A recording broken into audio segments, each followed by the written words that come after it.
7. But the Israelites act unfaithfully in regards to devoted things.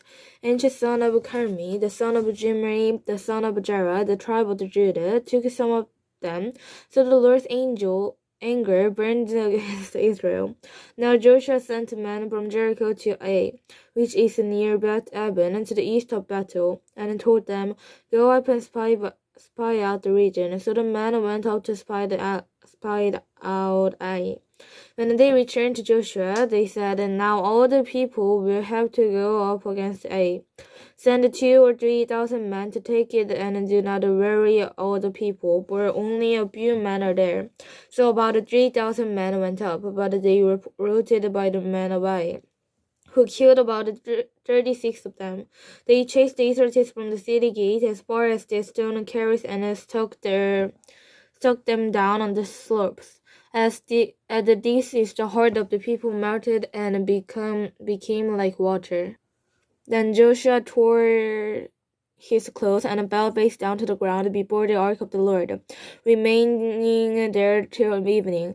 The elders of Israel did the same, and sprinkled dust on their heads. And Joshua said, Sovereign Lord, why did you ever bring these people across the Jordan to deliver us into the hands of the Amorites to destroy us? If only we had been content and stayed on the other side of the Jordan. O Lord, what can I say, now that Israel has been routed by its enemies? The Canaanites and other people on the country will hear about this, and they will surround us and wipe out our name from the earth. What then will you do for your own great name? The Lord said to Joshua, Stand up. What are you going down on your face? Israel has sinned. They have violated my commandment, which I commanded them to keep. They have taken some of the devoted things. They have stolen. They have lied. They have put them with their own possessions. That is why the Israelites cannot stand against their enemies. They turn their backs and run because they have been made liable to destruction. I will not be with you anymore unless to destroy whatever among you is devoted to destruction. Go, consecrate your people. Tell them, consecrate yourselves in preparation of the tomorrow. For this is what the Lord, the God of Israel, says, that which is devoted is among you, O Israel. You cannot stand against your enemies until you remove it.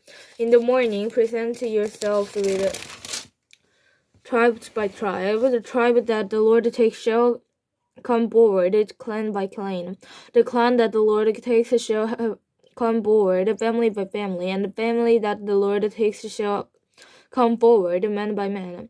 He who is caught with the devoted things shall be destroyed by fire, along with all that belongs to him. He has violated the commandment of the Lord and has done a disgraceful thing in Israel. Early in the next morning, Joshua had Israel come forward by tribes. The Judah was taken, and the clans of the Judah came forward, and he took the Jebusites. He had the clan of the Jebusites come forward by families, and Jimer was taken. Joshua had his family come forward by man, and an ancient son of Carmi, the son of Jimri, the son of Jerah, of the tribe of Judah, was taken. Then Joshua said to Achan, My son, give glory to the Lord, the God of Israel, and give him the praise. Tell me what you have done, and do not hide it from me. Achan replied, It is true, I have sinned against the Lord, the God of Israel. This is what I have done. When I saw in the plunder a beautiful robe from Babylon, 200 shekels of silver and a wedge of gold weighing 50 shekels, I coveted them and took them. They are hidden in the ground inside the tent, with the silver underneath. So Joshua sent messengers, and they ran to the tent, and there it was, hidden in his tent, with the silver underneath. They took the thing from the tent, brought them to Joshua and all the Israelites, and spread them out before the Lord. Then Joshua, together with all Israel, took Achan son of Jerah, the silver, the robe, the gold wedge, his son and daughters, his cattle, donkeys, and sheep, his tent, and all that he had. At the valley of the angels, Joshua said, What have you brought this trouble on us? The Lord will bring trouble on you today. Then all Israel stoned him, and after they had stoned the rest, they burned them. Over Achan, they heaped up a large pile of rock, which remains to this day. Then the Lord turned from his fierce anger. Therefore, the place has been called the Valley of Achor ever since. 8. Then the Lord said to Joshua, "Do not be afraid, do not be discouraged. Take the whole army with you and go up and attack Ai. For I have delivered into your hands the king of Ai, his people, his city, and his land. You shall do to Ai and its king as you did to Jericho and its king, except that you may carry up their plunder and livestock for yourselves. Set an ambush behind the city." So Joshua and the whole army moved out of the attack Ai. He chose 30,000 of his best fighting men and sent them out at night with these orders. "Listen carefully. You are to set an ambush behind the city. Don't go very far from it. All of you be on the alert. I and all those with me will advance on the city, and when the men come out against us, and they did before, we will flee from them. They will pursue them until we have lured them away from the city, for they will say they were running away from us as they did before. So when we flee from them, you are to rise up from ambush and take the city.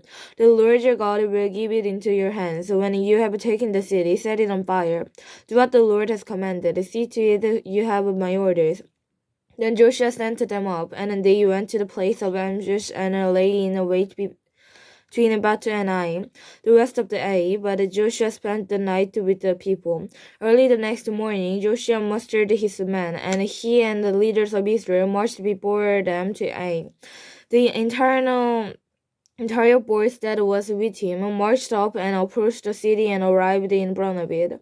They set up camp north of Ai, with the valley between them and the city. Joshua had taken away 5,000 men and set them in ambush between Bethel and Ai, to the west of the city. They had the soldiers take up their positions, all those in the camp of the north of the city, and ambushed to the west of it. That night Joshua went into the valley. When the king of Ai saw it, he and all the men of the city hurried out early in the morning to meet Israel in battle at the morning to certain place overlooking the Abra. And he did not know that an ambush had been set against him behind the city. Joshua and all the Israelites let themselves be driven back before them, and they fled toward the desert. All the men of Ai were called to pursue them, and they pursued Joshua and were lured away from the city. Now the men remained in Ai or Bethel who did not go after Israel. They left the city open and went in pursuit of Israel. Then the Lord said to Joshua, "Hold out toward Ai, and a javelin that is in your hand, for into your hands I will deliver the city." So Joshua held out his javelin toward Ai. As soon as he did this, the men in the ambush rose quickly from their positions and rushed forward. They entered the city and captured it and quickly set it on fire. The men of Ai looked back and saw the smoke of the city rising against the sky, but they had no chance to escape in any direction, for the Israelites who had been fleeing toward the desert and had turned back against their perishes. For when Joshua and all the Israelites saw that the ambush had taken the city and smoke was going up from the city, they turned around and attacked the men of Ai. The men of the ambush also came back to the city against them, so that they were caught in the middle, with Israelites on both sides. Israel cut them down, leaving them neither survivor nor purchase. But they took the king of Ai alive and brought him to Joshua. When Israel had finished killing all the men of Ai in the fields and the desert where they had chased them, and when every one of them had been put to the sword, all the Israelites returned to Ai and killed those who were in it. 12,000 men and women fell that day, all the people of Ai, for Joshua did not draw back the hand that held out in a javelin until he had destroyed all who lived in Ai. But Israel did carry up for them and plunder of the city as the Lord had instructed Joshua. So Joshua burned Ai and made it a permanent heap of ruins, a desolate place to this day. He hung the king of Ai on the tree and left him there until evening. At sunset, Joshua ordered them to take his body from the tree and throw it down at the entrance of the city gate, and they raised a large pile of rocks over it, which remains to this day. Then Joshua built Mount Eber an altar to the Lord, the God of Israel, as Moses, the servant of of the Lord had commanded the Israelites. He built it according to what is written in the book of the law of Moses, an altar of uncut stones on which no iron tool had been used. On it they offered to the Lord a burnt offering and sacrificed fellowship offerings. There, in the presence of the Israelites, Joshua copied on the stones of the law of Moses, which he had written. All Israelites, aliens and citizens alike, so with their elders, officials and judges, were standing on both sides of the ark of the covenant of the Lord, facing those who carried it. The priests, who were Levites, half of the people, stood in front of the Mount Gerizim, and half of them in the front of the Mount Ebal, as Moses, the servant of the Lord, had formerly commanded when he gave instructions to bless the people of Israel. Afterward, Joshua read all the words of the law, the blessings and the curses, just as it is written in the book of the law. There was not a word of all that Moses had commanded that Joshua did not read to the whole assembly of the Israel, including the women and children and the aliens who lived among them. 9. Now when all the kings west of the Jordan heard about these things, those in the hill country in the western foothills, and along the internal coast of the Great Sea, as well as Lebanon, the king of the Hittites, Amorites, Canaanites, Perizzites, Hivites, and Jebusites, that they came together to make war against Joshua and Israel. However, when the people of Gibeon heard that Joshua had done the Jericho and Ai, they restored it to the roots. They went and delegated whose donkeys who were leaded and worn out sacks and old wineskins, cracked and mended. The men put worn on patches, sandals on their feet, and wore old clothes. All the bread of their food supplies was dry and moldy. Then they went to Joshua in the camp at Gilgal and said to him and the men of Israel, "We have come from a distant country. Make a treaty with us." The men of Israel said to the Hivites, "But perhaps you live near us. How then can we make a treaty with you? We are your servants." Then said Joshua. But Joshua asked, "Who are you and where do you come from?" They answered, "Your servants have come from a very distant country because of the fame of the Lord your God. For we have heard reports of him, all that he did, king of the Amorites east of the Jordan, Sihon king of Heshbon, and Og king of Bashan, who region in Astronath. And our elders and all those living in our country said to us, 'Take a position for your journey, go and meet them, and say to them, We are your servants, make a treaty with us. This bread of ours was worn when we packed it at home on the day we left to come to you. But now see how dry and moldy it is, and these wineskins that we filled were new. But see how cracked they are, and our clothes and sandals are worn out by the very long journey.' The men of Israel slammed their provision, but did not inquire the Lord. Then Joshua made a treaty on peace with them to let them live.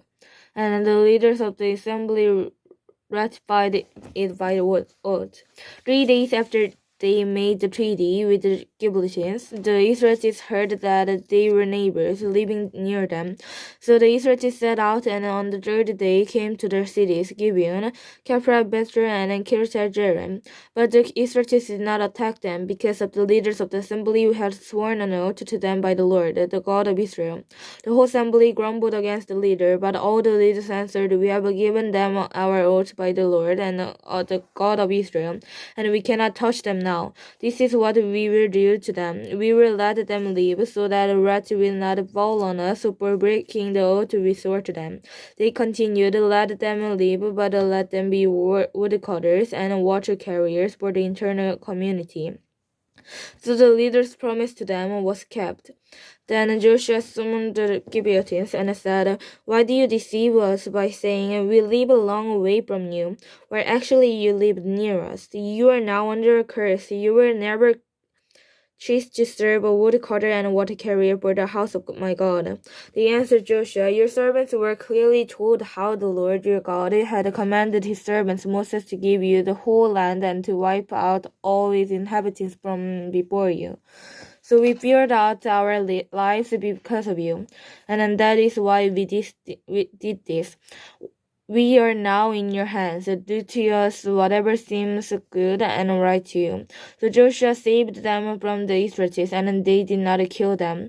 That day he made Gibeonites wood cutters and water carriers to the community and bore the altar of the Lord at the place of the Lord wood shows, and that is what they are to this day.